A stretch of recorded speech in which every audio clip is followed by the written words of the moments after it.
সম্পর্কের মধ্যে কার না খারাপ সিচুয়েশন আছে? প্রত্যেকটা মানুষের সম্পর্কের মধ্যে খারাপ সিচুয়েশন আছে। কেউ পারে এই সিচুয়েশন থেকে সাকসেস পেতে, আবার কেউ পারে না এই সিচুয়েশন থেকে সাকসেস পেতে।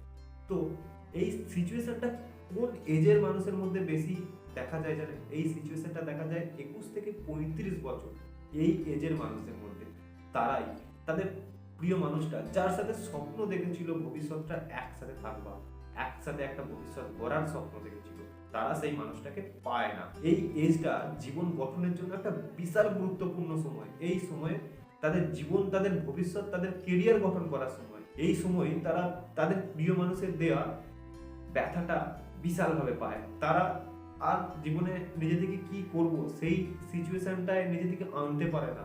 নিজেদের মধ্যে একটা বিশাল যন্ত্রণা পায় তারা, এবং নিজে থেকে একদম একা করে নেয়। তো বাস আমি এই কারণেই, এই জন্য আমি ভিডিও আনতে থাকবো। এই সিচুয়েশনটা যদি আপনার মধ্যে থাকে, আপনি আপনার ভালোবাসার মানুষটাকে না পেয়ে তার জন্য আপনার মনের ভিতরে বিশাল কষ্ট হচ্ছে, আপনি নিজেকে ঠিক রাখতে পারছেন না, তো বাস এই সময় আপনার কি করা উচিত? আপনি যদি আমার আগে ভিডিও দেখেন তো অবশ্যই সেখানে আমি কি বলি সেটা আপনি জানেন। তো যদি নাও দেখেন, আজকে আমার কথাটা শুনুন, অবশ্যই এই সিচুয়েশনটা আপনার কি করা উচিত আপনি বুঝতে পারবেন। তো যারা দেখেছেন তারা শুনুন, এটাও একটা অন্যরকম ভাবে আপনাকে বলছি এই সিচুয়েশনে আপনাকে কি করতে লাগবে। সত্যি বস, আপনি অনেকদিন ধরে সেই মানুষটাকে ফেরাতে চাইছেন, আপনি ফেরাতে পারছেন না, আপনি নিজেকে আর কোনো রকম ভাবে কন্ট্রোল করতে পারছেন না। তার চিন্তা ভাবনা আপনার মনের মধ্যে কন্টিনিউয়াসলি এসেই যাচ্ছে। যত রকম ভাবে যোগাযোগ করছে, আপনি তার কাছে খারাপ হয়ে যাচ্ছেন। বা সে আপনার সাথে একবার যোগাযোগ করে নিয়েছে, কিন্তু তারপরেও আর কিন্তু আপনাদের সম্পর্কটা ঠিক করতে চাইছে না। তো আপনি কি করবেন? এই সময় আপনার ভবিষ্যৎ আপনাকে তৈরি করতে হবে, সেটা আপনি বুঝতে পারছেন না বা বোঝা যায়ও না এই সিচুয়েশনে। এই সিচুয়েশনটা যারা করে বস তারাই রিয়েলাইজ করে, এবং এই সিচুয়েশন থেকে অনেকে নিজেকে কিন্তু রিকভার করতে পারে। যারা পারে তারা কিভাবে পারে, তারা কি করে? দেখুন, আমি আপনাকে একটা কথা বলছি, মানুষ ঠুকে ঠুকে কিন্তু শেখে, আর মানুষ পরিশ্রম করলেই সফলতা অর্জন করে। তো পরিশ্রম, এক্ষেত্রে আপনি পরিশ্রমটা কিভাবে করবেন? অনেকে এই সিচুয়েশন থেকে নিজেকে বার করে নেয়, অনেকে পারে না। যারা নিজে থেকে রিকভার করতে পারে তারা কিন্তু অনেক রকম ভাবে সাকসেস, তারা লাইফে নিজেরা প্রতিষ্ঠিত হতে পারে, তারা লাইফে আবার সেই মানুষটাকেও ফিরে আনতে পারে। আর যারা পারে না এই সিচুয়েশনে, তারা সব কিছু হারায়। না পারে তাদের নিজের কেরিয়ারটাকে ঠিক রাখতে, না পারে তারা নিজেকে ঠিক রাখতে, না পারে সেই মানুষটাকে ফিরে আনতে, ওভারঅল তারা সবই হারাচ্ছে। তো বাস এই সিচুয়েশনে আপনি একটু শুনুন এই কথাটা, এই সিচুয়েশনে আপনাকে যে পরিশ্রমটা করতে হবে আপনার সম্পর্কটা ঠিক রাখার জন্য না আপনার কেরিয়ারের জন্য, সেটা কিন্তু আপনাকে প্রথম দৃষ্টিভঙ্গিতেই আপনাকে সিলেকশন করে নিতে হবে। এর জন্য যতটা টাইম নষ্ট করেছেন আর নষ্ট করবেন না। আমি আপনাকে একটা এক্সাম্পল দিচ্ছি, তাহলে আপনি অবশ্যই বুঝতে পারবেন।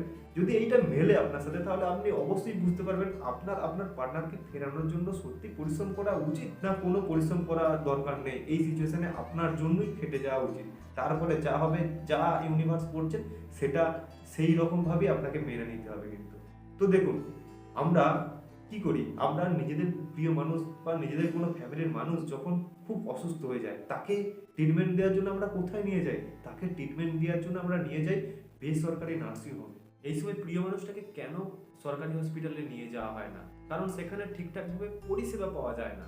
দেখুন, একদিক থেকে আপনি লক্ষ্য করে দেখতে পারেন, এই বেসরকারি নার্সিংহোমগুলো যেখানে আমরা আমাদের প্রিয় মানুষদের ট্রিটমেন্টটা করানোর জন্য নিয়ে যাচ্ছি, সেখানে আমরা কি পাচ্ছি? পরিষেবাটা ভালো। আর ডক্টরের সিলেকশন কিন্তু আমরা কিভাবে করি জানেন তো? অমুক মেডিকেল কলেজের প্রফেসর, অমুক, ওনার ডেজিগনেশনটা আমরা সিলেকশন করছি কোনো গভর্নমেন্ট মেডিকেল কলেজের প্রফেসর হিসাবে, না তাকে সিলেকশন করছি কোন নার্সিংহোমে জব করে কতটা, সেরকম ভাবে কিন্তু তার ডেজিগনেশনটা বা তাকে আমরা ভরসা করছি না। তাকে আমরা ভরসা করছি কিভাবে? কোন কলেজের, কোন মেডিকেল কলেজের উনি প্রফেসর। তো দেখুন বস, আমরা পরিষেবা পাওয়ার জন্য আমরা আমাদের প্রিয় মানুষটাকে অবশ্যই এই সিচুয়েশনে আমাদের পরিষেবাটা লাগবেই। তার জন্য আমরা ভর্তি করছি আমাদের প্রিয় মানুষটাকে, অ্যাডমিট করছি, আমাদের ফ্যামিলির লোককে অ্যাডমিট করছি কোথায়? না এই নার্সিং হোমগুলো। কাকে ভরসা করে করছি? না অমুক কলেজের প্রফেসরকে। তো বস দেখুন, পরিষেবাটা আমরা ভালো পাচ্ছি। আমরা গভর্নমেন্ট হসপিটালে গেলে কি হয়? পরিষেবাটা ভালো পাই না, কিন্তু সেইখানেও একের পর এক মহারথী কিন্তু রয়েছে। এখানে এই রিলেশনশিপ সম্পর্কে কথা বলতে বলতে আমি এই এক্সাম্পলটা আনলাম কেন?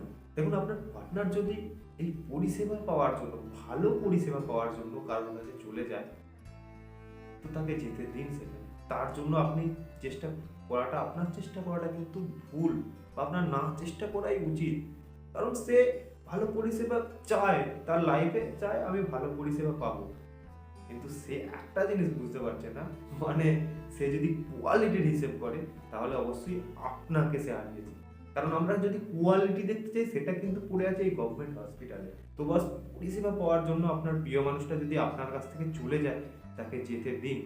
সে ভালো পরিষেবা চায়, তাই আপনার কাছ থেকে চলে গেছে। হয়তো ইউনিভার্স এই সিচুয়েশনটা এটাও শিক্ষা দিতে পারে আপনাকে যে এ আপনার লাইফে থাকলে আপনার সমস্যা হতো, আপনার লাইফস্টাইলের প্রবলেম হতো, আপনি তাকে নিয়ে ম্যাচ করে থাকতে পারতেন না।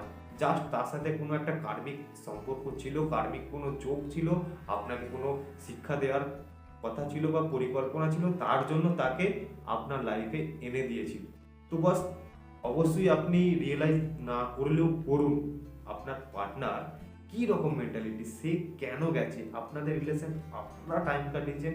আপনি যদি একটু থিঙ্কিং করেন, অবশ্যই আপনি বুঝতে পারবেন সে কেমন প্রকৃতির ছিল বা সে কি চাইতো। সে যদি পরিষেবা ভালো চাওয়ার জন্য আপনার কাছ থেকে দূরে যায়, তাকে দূরে যেতে দিন। সে কোয়ালিটি যদি খোঁজে, অবশ্যই আপনার থেকে সে ভালো কোয়ালিটি, হয়তো সে এখন ভাববে, সাময়িকভাবে ভাববে আপনার থেকে ভালো কোয়ালিটি সে পেয়ে গেছে বা পেয়ে যাবে, হয়তো সেটাও তার ভুল ধারণা হতে পারে। কিন্তু সেই ধারণাটা জন্মাতে হবে আপনাকে। আপনি যদি এই নিজের জীবন গড়ে ওঠার টাইমে সে চলে গেছে বলে কান্নাকাটি করে নিজে কিচ্ছু না পান, মানে না পাচ্ছেন সম্পর্ক, আমি বললাম না একটু আগেই বললাম যে যারা পায় না তারা সবই পায় না, সব হারায়। সেরকম আপনি যদি সব হারাবেন ভাবে মাথায় হাত দিয়ে বসে থাকেন, তাহলে বাস আপনি সেই জায়গাতেই স্টপ হয়ে বসে থাকবেন, আপনি বেরোতে পারবেন না। তো একটাই কাজ করতে হবে, আপনাকে এই জায়গা থেকে তাড়াতাড়ি তাড়াতাড়ি ডিসিশন নিয়ে বেরিয়ে আসতে হবে। আপনাকে ভাবনা চিন্তা করতে হবে তার জন্য থাকবো না বেরিয়ে আসবো, এবং ভাবনা চিন্তা করে খুব কুইক ডিসিশন নিতে হবে। যত তাড়াতাড়ি আপনি ডিসিশন নেবেন, সেটা আপনার জন্য তত লাভ বা তত আপনার পক্ষে মঙ্গল। তো বাস, অবশ্যই আপনার রিলেশন আপনাকে ভাবনা চিন্তা করতে হবে এবং আপনাকেই ঠিক করতে হবে। পরিশ্রম যেটা করে আপনি সফলতা লাভ করবেন, সেটা আপনার সঠিক ভাবনা চিন্তাটাই হচ্ছে আপনার সঠিক পরিশ্রম বা সঠিক ওয়ে। ভালো থাকুন, সুস্থ থাকুন, হ্যাপি থাকুন। প্রত্যেক দিনের মতো ইউনিভার্সকে প্রে করছি আমি, এই খারাপ সিচুয়েশনটা উনি যেন আপনার লাইফ থেকে খুব তাড়াতাড়ি কাটিয়ে দেন এবং এই সিচুয়েশনে আপনাকে ভালো রাখেন। নমস্কার বস।